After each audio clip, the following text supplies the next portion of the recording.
అందరికీ నమస్కారం.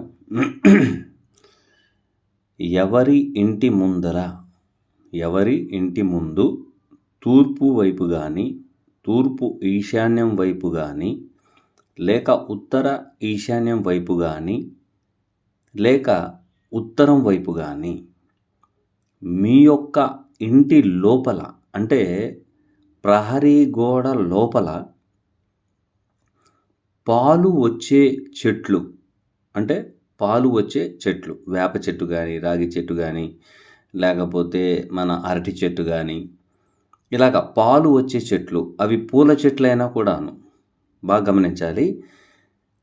పాలు వచ్చే చెట్లు అవి పూల చెట్లైనా కూడాను తల్లి వేరుతో సహా నిర్మూలించడం వలన మీకు అభివృద్ధి యోగాలు ఉంటాయి.